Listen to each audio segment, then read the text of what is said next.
Now that you've found UBN Radio and discovered our quality talk shows, it's time to spread the word to friends, family, and the universe. 24 hours of music and talk. Radio without limits. That's why people keep coming back for more. That's ubnradio.com. Jump off that exhausting hamster wheel and into balanced living with Dr. Marissa. Promise you joy in the mystery. Dr. Marissa, also known as the Asian Oprah. Her mission, to be a beneficial presence on the planet. Her purpose, to be your personal advocate to live, laugh, love, learn. Her life motto, don't die wondering. Take back your life with Dr. Marissa Pay. And welcome. Happy Thanksgiving. This is the show this week celebrating giving thanks. And you are tuned in to Take My Advice, I'm Not Using It. Get balanced with Dr. Marissa every Tuesday at naturally high noon out of the Hollywood, California Sunset Gower Studios with Universal Broadcasting Network, and then every Thursday and Saturday on my syndicated CNBC News Radio channel, KCAA, AM 1050, FM 106.5, and a new FM 102.3, and then all the time on Heart Radio all over the states and internationally. And this is a show about hope and happiness. So there's no gossip, no scandal, and no K words. Instead, I want you to focus on your own reality life and how you can be happy 88% of the time. And starting out as per usual with my peace shout outs as I give people some kudos for excellent customer service and my fantastic birthday boy, actually, Jarvis Essex, my sound engineer and call-in producer. Happy birthday, dear Jarvis. Happy birthday to you. All the power, prosperity, and peace that you can muster. That's what I hope and wish for you this year. Yay. All right, and back. First of all, he's going to flash some pictures as I'm talking here, so we'll give you a little audiovisual. I want to really thank all the people in New York City who made my stay incredible. Yes, Bob Proctor's tribute at Carnegie Hall. I got to interview the Wisdom Council and play with my daughters for a New York Minute, on Broadway and Central Park before the event. So Victor from Broadway Entertainment, Tony King, who poured our tea at the Plaza Hotel, Annette, this is not New York, but I wanted to give a shout out to Annette at Caruso Lincoln, who fixed my car. Joseph and Evelyn at the Pennsylvania Hotel. The wonderful guy at Carnegie Hall who found my phone and I didn't write down his name. I think it was either Daniel or Peter. The great guys at Custom Hotel up Airport Parking and the super folks at JetBlue. Monica, Captain Chad, and Ron. Peace in, peace out. Thank you so much. Kudos to you. And another peace in and peace out to the fun folks I met on my joyride of life while I was in New York and here as well. Britt and Lindsay, who accidentally dropped me a selfie at Chloe's favorite vegan restaurant by Chloe. Hi, Joseph and Jordan, who get to work there. Nora at Haute Couture, who let us film by the light of her storefront. Jose from Pizza, New York, because you go to New York, you have to have their pizza. And last but not least, love the cute and very talented cast at Stomp, who toured me back. And if that isn't enough, I have to mention that I got to meet Stevie Wonder in person and made him laugh twice when I introduced myself to him. Yes, happy 30th anniversary to my beloved Agape, founded by a clear channel of peace and love, Dr. Michael Bernard Beckwith, also known as my big brother, and under the direction of my choir boss, beautiful and talented Ricky BB. We got to perform a concert to celebrate, and Stevie Wonder came to sing twice. I will never forget the sight of him enjoying our music from the choir loft. He was in the front row only the way he can. You know, it just sheer appreciation. And I'm so grateful that I got to meet Stevie Wonder. All right. And if you want to see footage of his both talk is on YouTube, and his singing. He blessed us with 2 songs, and then there was a ceremony as well, passing on the wisdom Youth Sunday. And shout out to Reverend Arlene Campbell, who leads up an amazing teen ministry there. All right, and to celebrate Thanksgiving, giving thanks with a conscious balance to the negative energy that is left over from the election. When I returned from Peru, I was invited by Faye Love to be a speaker at the Compassionate in Action Youth Summit, and was blessed to work with teens and police creating Art for a Post, sponsored by Compassionate California and the Post for Peace and Justice Project. And so today, I thought there could be no better guest than to bring on to talk about the topic for today, which is finding balance after the election. So if you're someone who read my piece and that was advertised called American Dream or American Nightmare, ... your choice. I got a lot of love for that article. I appreciate it. And I know that some of you are tuning in because you are tired of being either really in blues or raging red. Haha.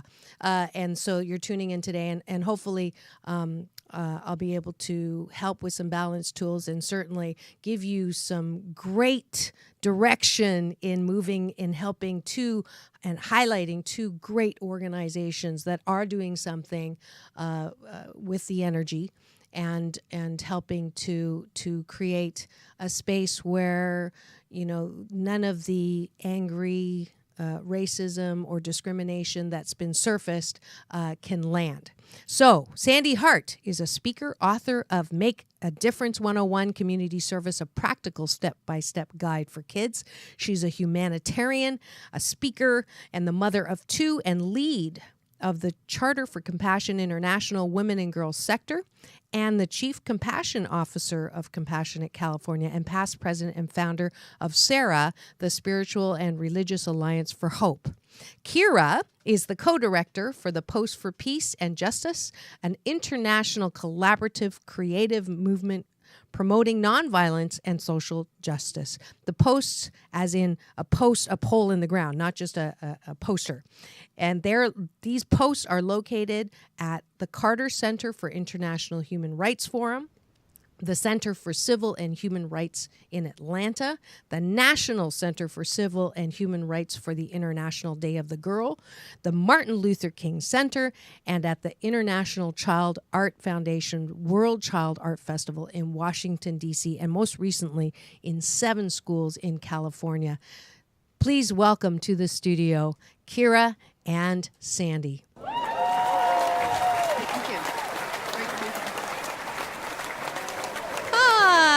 It's so wonderful seeing you all again, even though it isn't in person, but it is on Skype, which is close enough.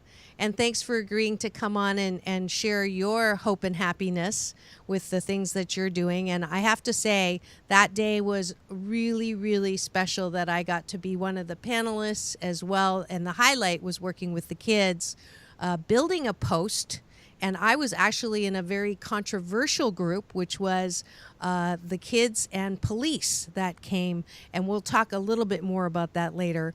But I wanted to bring you on because I do want to put the moose on the table as far as how we're adjusting or not adjusting after the election. So that's our topic for the day. And then we're definitely going to point people in your direction in what you do. So let's just start by, how I know you guys are positive people, but you're also very much tuned into sort of where people are. What would you say the temperature right now in America is? Sande, why don't we start with you? That's a loaded question. Yes, it is. That's really a loaded question. And these are really unprecedented times. So I don't know that there's any one meter reading on this. It depends on where you go and who you talk to and what time of day it is sometimes even, because we're in a great transition. Mm-hmm. There's been nothing like this really before, where so many systems are turning on their heads, whether it's environment or politics or women and girls issues. civil rights, whatever we're doing right now, everything has really come to a fork in the road. And perhaps I'm feeling somewhere between moral outrage, and indifferent, and being just waiting and seeing what to do next, and the whole broad spectrum from stem to stern. It's really been an extraordinary time. And I'll tell you, the day after the election, that Wednesday morning, and I know I hadn't slept. I found myself in bed with my hand on my womb. Yeah, it's tough. Cara? Yes. Because of I work with a lot of minority populations in California and in Georgia mostly, although we've been in 5 states with 2,000 people now, the Post for Peace and Justice project. It's about building community resiliency and building hope and giving people a voice for things they care about. And of course, with the election, people really are afraid. That's what I see. I mean, children, especially. The thing that I think surprised me the most is that even my own grandchildren said when they wanted to walk to Canada. I mean, people are disillusioned. And afraid. And so the thing about the project, Post for Peace and Justice, is it's a physical post like you did, but it's also a post online. So we have a website, we have Facebook, and we encourage people to take selfies with the posts, and they do, and they post online. So it's a way of promoting their voice and a collaborative voice too. Right. In a safe environment, as you saw. Yeah. And I think the safe environment is probably one of the most rare things in this society right now. Right. And this is one of my balance tools is feeling fully. So some people have said, stop complaining. It is what it is. Get into acceptance. The people have spoken. The majority of the people have spoken, and so get over it. And I am of the belief that you can't just get over something that you do not feel fully.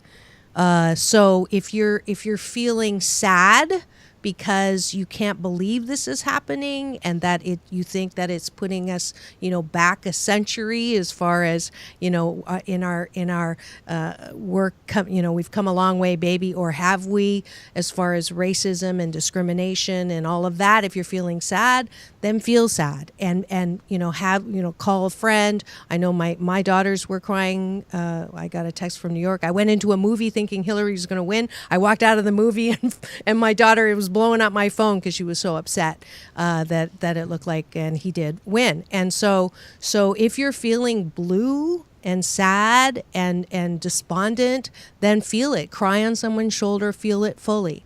And then don't marinate in it. I think that's the thing that some people are, just wallowing in this morass of what and worst case scenario. Not saying that it's not going to be the worst case scenario, but we can't just stay in that blue soup.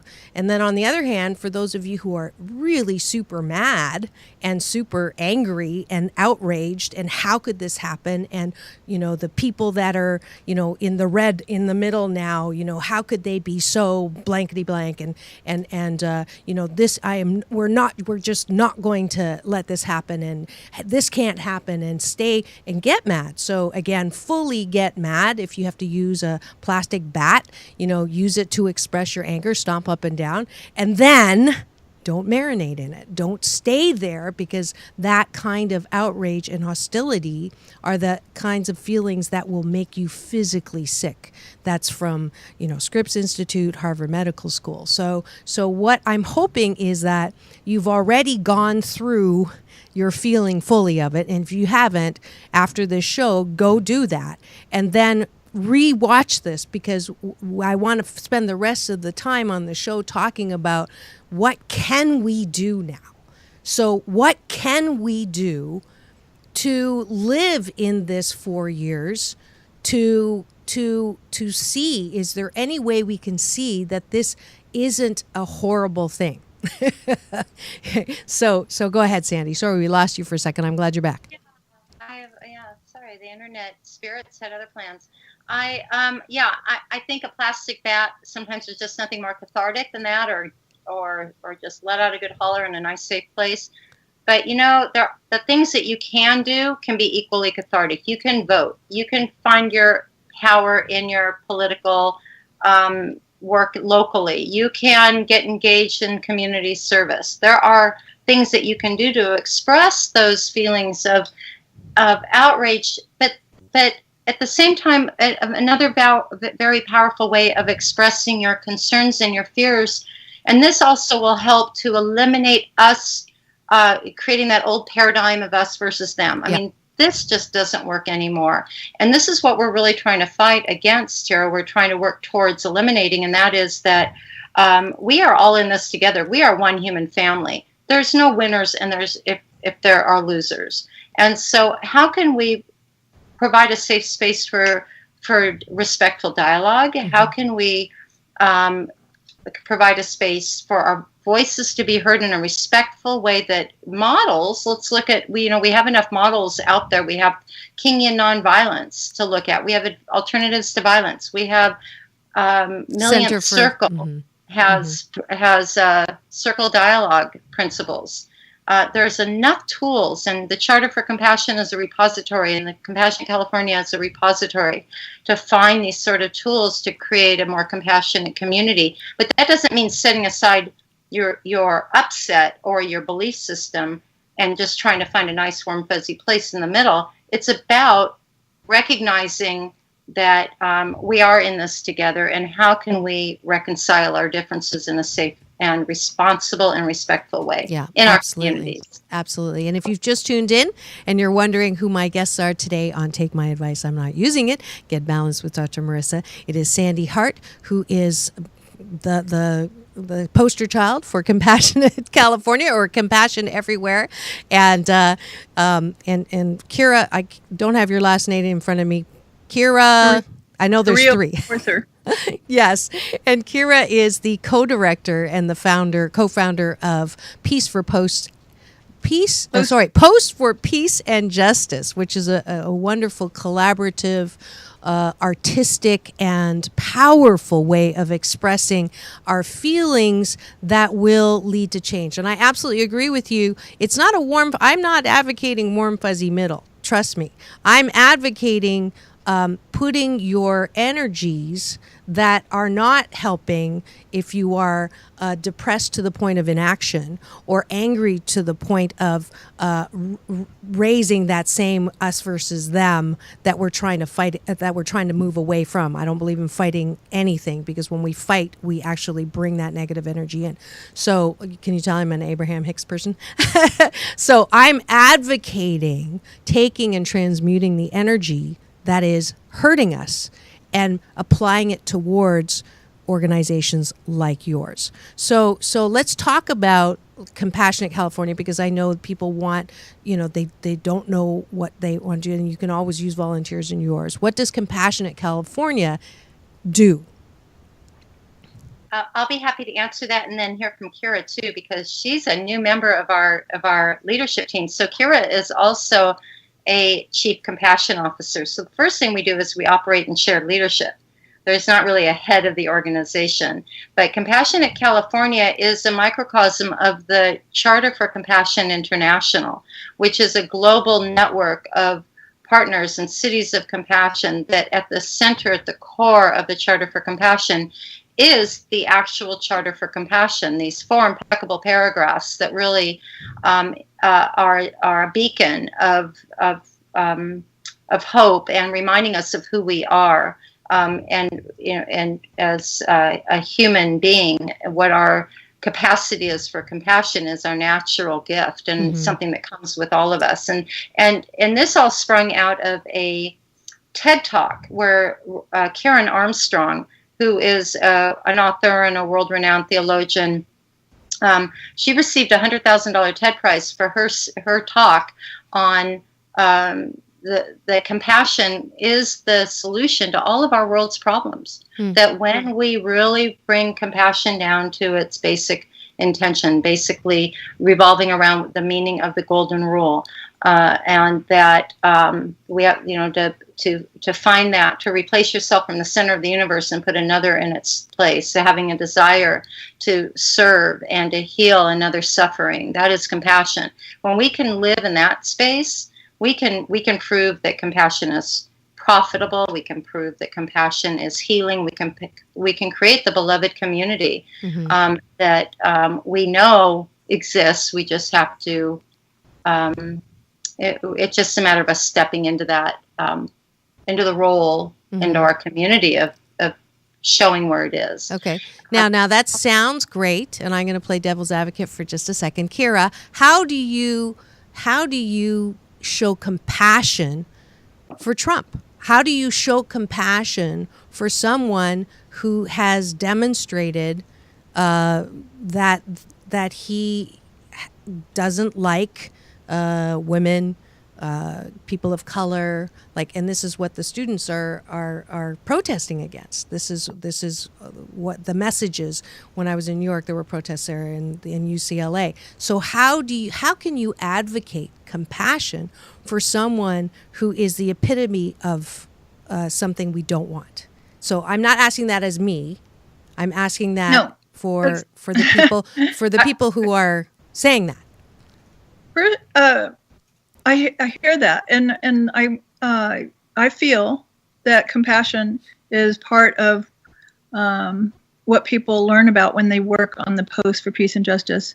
For instance, Martin Luther King said, "Darkness cannot drive out darkness. Only light can do that. Hate cannot drive out hate. Only love can do that." That quote has been on several of the posts for peace and justice, and the kids choose it, and communities choose it, and they're choosing it because they realize that having compassion doesn't mean you agree with somebody. I mean, you can agree to disagree, and I think our Congress would learn a lot by trying to agree to disagree on some things and try to work out, because the basic thing is they want to make the country better, right? Mm-hmm. So what is making the country better when we know that the minority population is growing rapidly and will soon by 2050 be the majority? So does it make sense not to incorporate all of the voices into the story? No. And so by having different voices speak up now in different ways, I think I think we have a lot of avenues that we need to look at that we haven't been using. And a lot of people, because I personally think it's because we're not taught art in the schools, but a lot of people think of art as just something extra, something you put on the wall, something not to take seriously. And that is terribly wrong. I have seen it save lives. I have seen it. I have documented it. I was 20 years in political art. I was in 19 states and state capitals and Congress and Senate buildings. I've seen my work change legislation. I've seen my work save people's lives, people that were going to commit suicide. I mean, so what I'm saying is, if we only work in a vacuum, you know, which I think is the recent election shows, is that you have these segmented. I mean, our country's become like Congress. Yeah, they don't want to get along, right? And they're totally separate. Right. And you raised one of the tools that I wanted to bring up, which is everybody wants to make the country better. And when you have a common goal, it allows you to develop the compassion or the understanding that I originally asked about.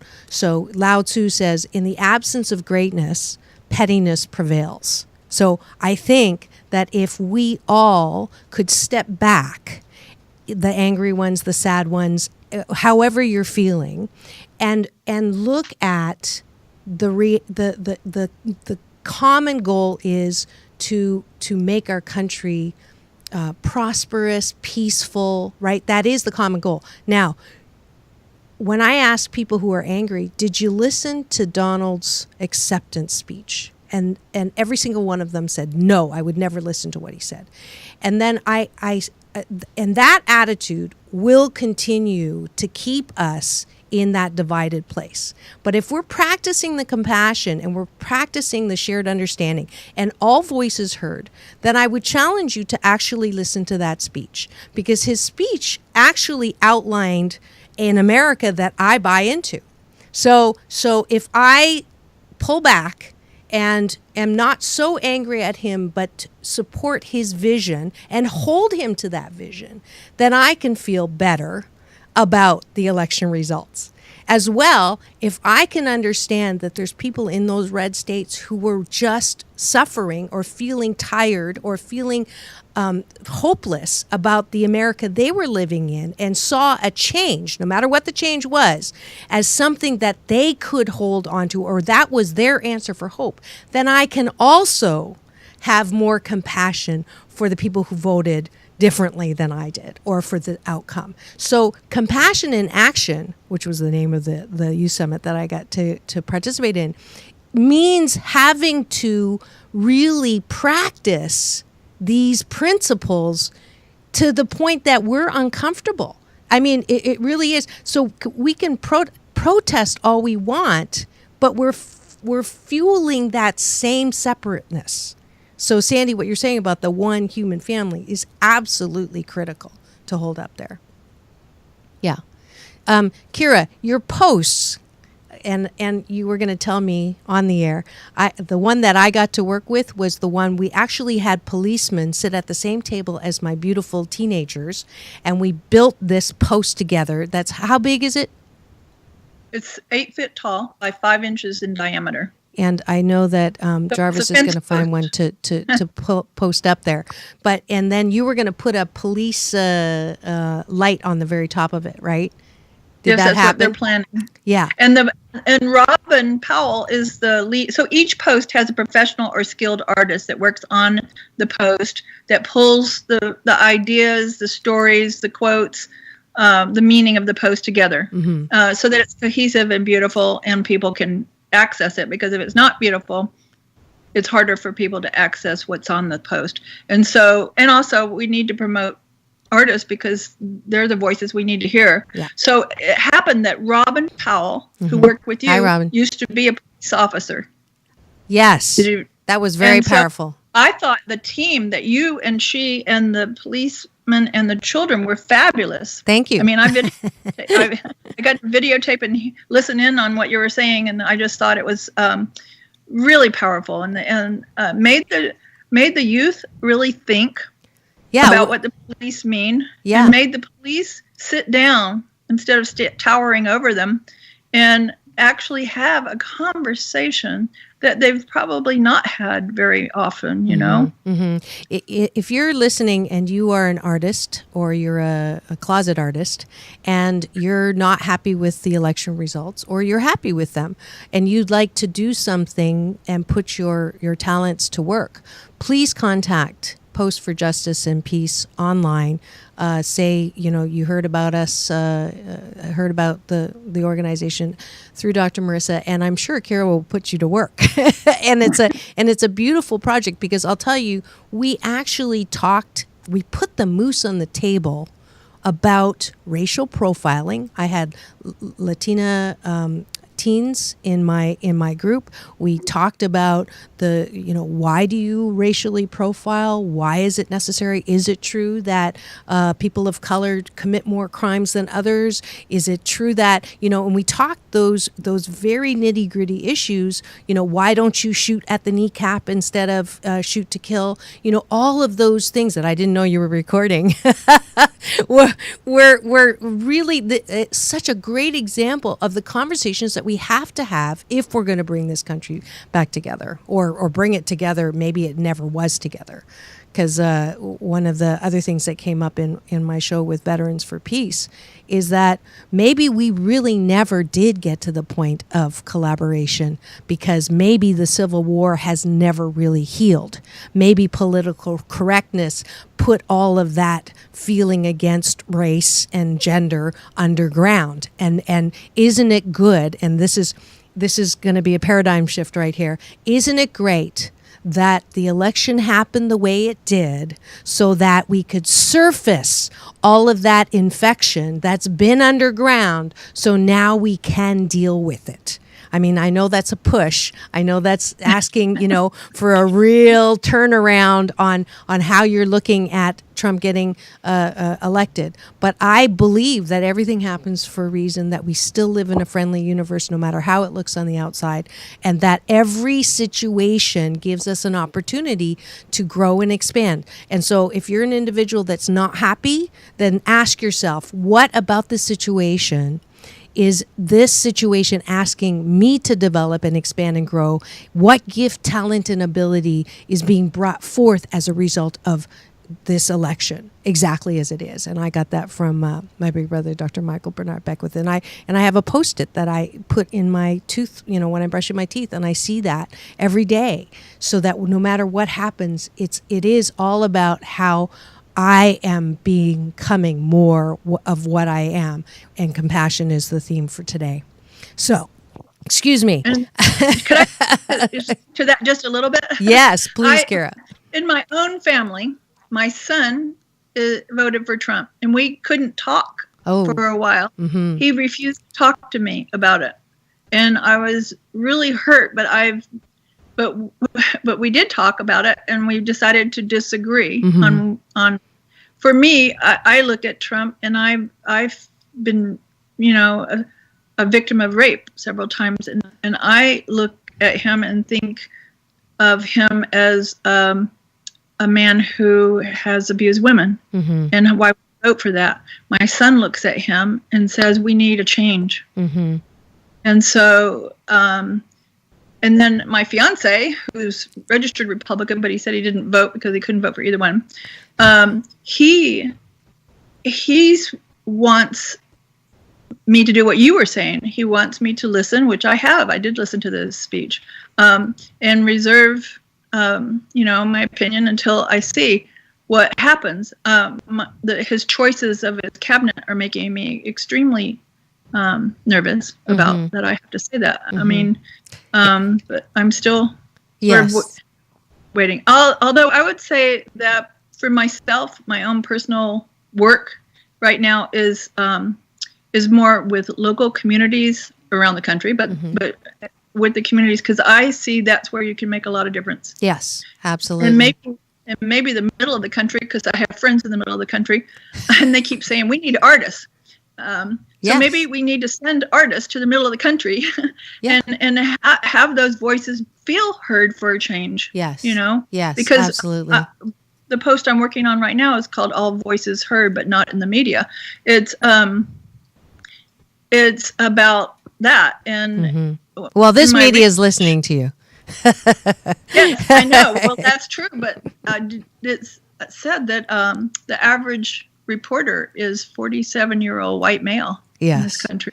Yes. And they live on and work on the coasts, on both the east and west coast. So, well, that's the good news. That's the good news. That's the find the good part of it. And we'll come back with that. I do have to take a quick break to thank the sponsor who made this show possible today. So we'll be back in 2 and 2. Peace in and peace out. Do your feet hurt? Do you hate the idea of giving up your high heels? Do you want good foot karma? Then we have an affordable, natural, good-feeling solution for you. Foot Karma leather, orthotics, and insoles. It's good for your soul and your soles. To start walking without pain, go to www.footkarma.com. That's www.footkarma.com. And we are back. You are tuned in to my weekly talk radio show called Take My Advice. I'm not using it. Get balance with Dr. Marissa every Tuesday at naturally high noon out of the Sunset Gower Studios in Hollywood, California, Universal Broadcasting Network, and then every Thursday and Saturday on my syndicated CNBC News Radio channel, KCAA, AM, FM, FM 106.5, and now FM 102.3, and everywhere on iHeartRadio. And today we are talking about finding balance after the election. And my two fabulous guests are Sande Hart, who is Compassionate California and more, and Cara, and she is the co-founder of Post for Peace and Justice. And we are talking about some practical tools that are going to help us come back together. Sande, I know that you were waiting to chime in on what we were talking about, so please do. Well, Carrillo was speaking about, the power of art as a great healer, and it truly is, because it's non-divisive. It doesn't take positions. It's an expression from the heart. You can't deny what comes from the heart down through the hand. And I'm so grateful to have Cara on our team. I'm so grateful to be in the world at the same time she is, because the work that Posts, and that's Post plural, POSTS. Thank you. For Peace and Justice. Because I want everybody to find them on the website. Mm-hmm. The posts that we made at our table, which was about Compassionate California, and yes, it was such an incredible experience watching those young people, and these were kids, youth at risk. These were specifically chosen youth that came to us. They were at risk, and I really think that, and it was funny to watch these kids that were so shy when they sat down, they didn't want to even pick up a pencil. Right. And then going to keep them off the post. And the one most quiet young man, it was his idea to have peace stubs, just swirling up around the post, and doing a big peace stub, holding everybody's hands holding the peace stub at the top. This came out of his heart. Nobody inspired him to do that, but we gave him the opportunity, that space, that safe space, to express it. So the art is such an incredible way of seeing, really letting that peace step out of the heart, right, that is otherwise blocked by all kinds of reasons. Yeah. Anyway, yeah. A really creative way of healing community, and this is what the Cities of Compassion movement has done so effectively, and this is where Compassionate California sprung out of. The Charter for Compassion, some folks in Seattle looked at this charter and said, this is a perfect document that our mayor and city council, as well as stakeholders in our community, can all get around. We can create a working group.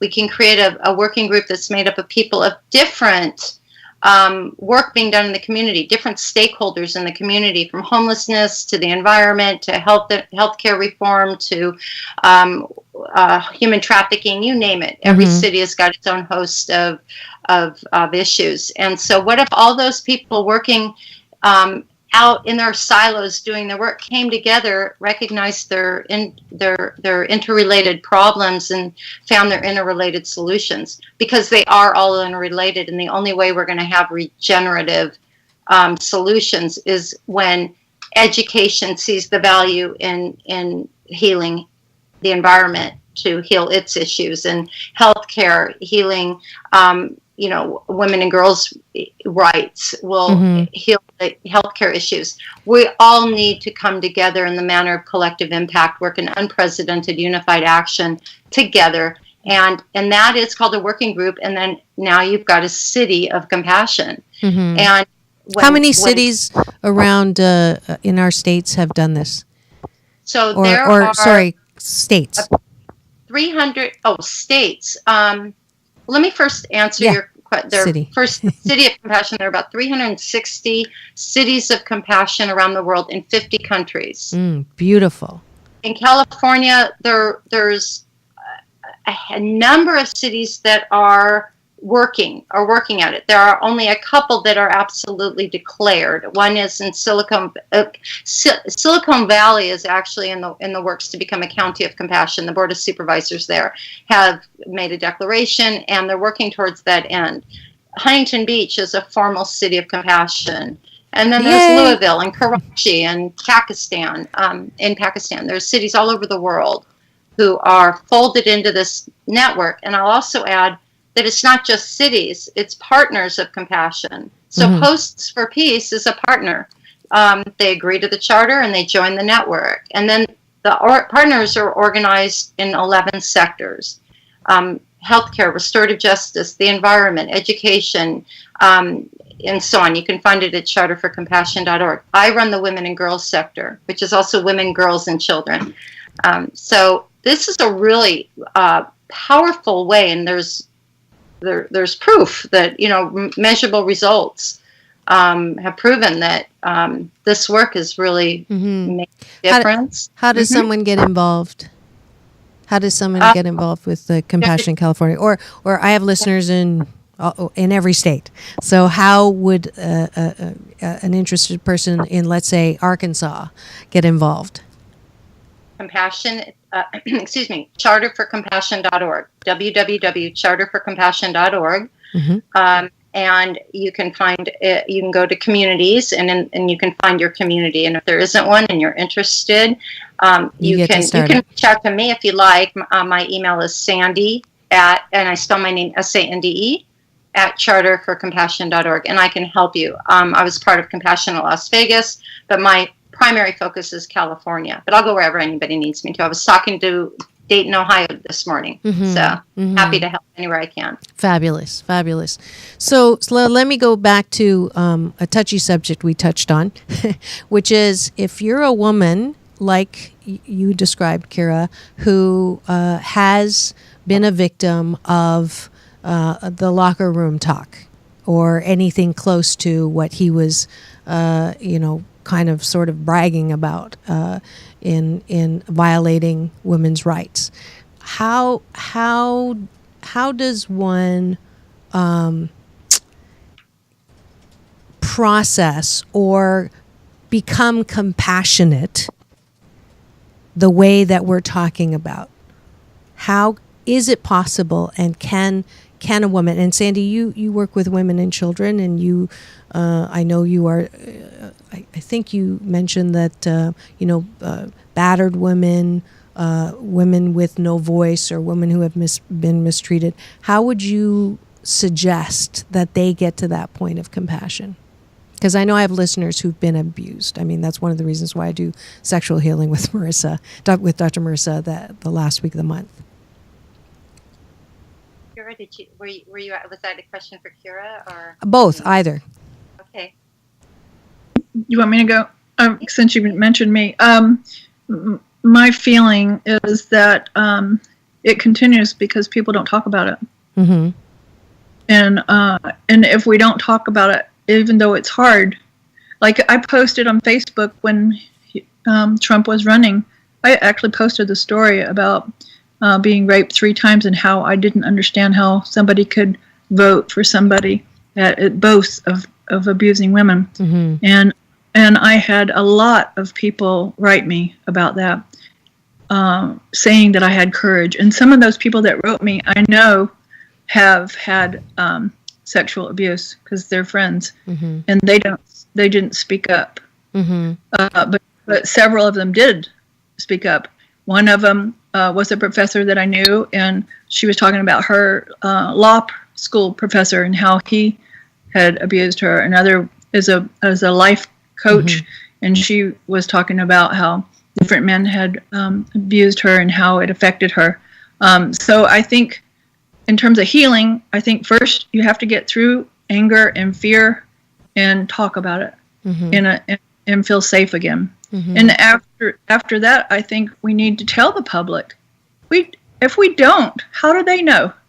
Yeah. How do they know? Right. And so as a practical compassion in action move, I would suggest for people who overhear other people say things like, well, that was a long time ago, or, well, all these women who are now accusing him, they just want part of the limelight, or blah, blah, blah, is to actually say, no, we have a problem in our country with abusing women. And stand up and actually say something instead of just walk away or allow them to say. So that would be a practical. So you speaking up, sharing your story. Then there are also many, many, many groups. I found a post, I think it was, I'm going to say it's called Upworthy on Facebook, and they have tons of great videos. And I think it was the beasts and the bee or the birds. I don't know. There was one about women standing up for themselves, and there's many organizations across America that are supporting and allowing women to heal and find a voice. So I would say that yes, be courageous, speak up, and then don't wallow. I'm not saying you're wallowing. I'm not saying that, but many times we can lose our power by staying too long in the pain. So I would say let the pain move you towards places for action. And I'm so glad you said that, because 1 billion Rising for Justice, 1 billion Rising for Justice is in every country in the world. And they have been my biggest partner. My partner, that co-director for the Post for Peace and Justice, lives in Atlanta, and she's one of their leaders. That is their subject. Mm-hmm. And what they do every Valentine's Day, so that people, your listeners can go online and check out what's happening near them. Mm-hmm. Every Valentine's Day, February 14th, all kinds of things are happening, uprising, where women and men and children mm-hmm. gather places and speak up in beautiful ways that include the arts about fighting violence against women and girls. Great. And I just got the signal we are out of time as usual. We can never have enough time. But Cara, I wanted you to promote our post is going to be part of a peace ride, and I think it's the orange poster. Yeah. Can you just how do people get involved in that? It's I'm looking for the flyer right now. Oh, I have it up on the screen. Jarvis found it, so we're good. Okay, good. So that's this coming Sunday. Okay. I have to throw in something about the gender violence. I'm sorry, I do a quick second here. Sure. Unless men get in on this conversation, and young boys and millennial young men, we're just going to be talking about this for centuries to come. Yes. So. Yes. So if you're, especially if you're a young white man, you have a big responsibility and a big voice, and you can really do wonders here by supporting. Yes? Yes. Okay. It's great. And so to end, for now, I want to give both of you my Beneficial Presence on the Planet Award from Dr. Marissa. Thank you. And I don't give it to all my guests, as Jarvis can attest to. So I am truly, there's no accidents that I met you and that I got to work with you, and that we will continue to take our energies and move forth to peace and justice. Thank you so much for coming on the air with me.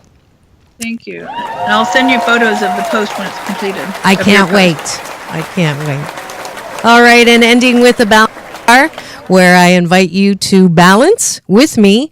We just ended another round of the 21-day fast from complaining with Dr. Marissa. And if you registered and have been able to not complain for 21 days in a row, please contact me, and you will get a free pack of my motivational cards, 52 card pick me up, stacking the deck for life balance with Dr. Marissa, like Eva, Daia, and Janina have done from Kentucky, Long Beach, and Japan. So there's no guys in that list. So if you're a guy, stop complaining and win a free card pack.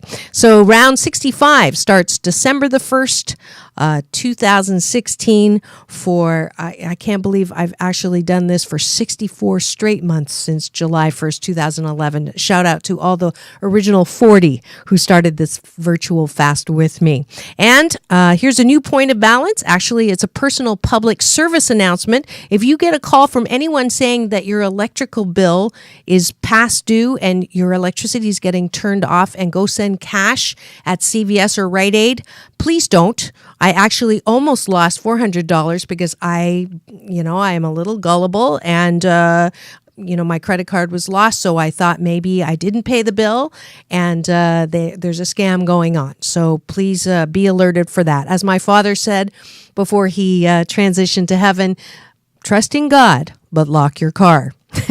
And I'm happy to confirm a plethora of great guests from now until March. First, our New Year episode on the air, I have confirmed Layla Ali. Yes, the daughter of Muhammad Ali, who is just a beautiful being, and she'll be here to help us with health and fitness New Year's resolutions. As well, Augie Nieto, who is as inspiring as Stephen Hawking, will be coming on. Gerald Rivers will orate Dr. Martin Luther King to celebrate that day. Renowned sports agent David Meltzer will be coming, and maybe even Warren Moon. And we have a great sexual healing with Dr. Marissa episode coming up as well on sex toys. I don't think I've done that one yet. And Amanda Chattel, a writer that I found on Google, will be coming to help us with that. Next week, it is that time of the month, sexual healing with Dr. Marissa, the new Asian Dr. Ruth, because I'm determined to make pleasure a G-rated topic. And my guest is Fran Green. She's the author of The Flirting Bible. Yes, it's been a while since I've been on a date. I need to brush up on my technique. So she's going to be coming on to share expertise on flirting. So it's an episode you will not want to miss. That's next Tuesday, Thursday, and Saturday. So keep it tuned to Take My Advice. I'm Not Using It. Get Balanced with Dr. Marissa Pay. That's P for positive, EI. And remember, it's all about balance. Peace in and peace out.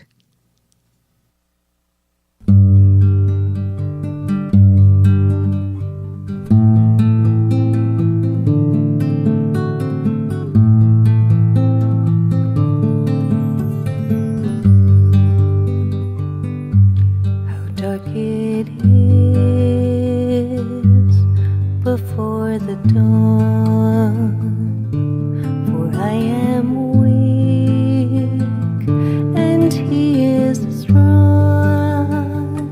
He lifts me up so I can see how dark it is before the dawn.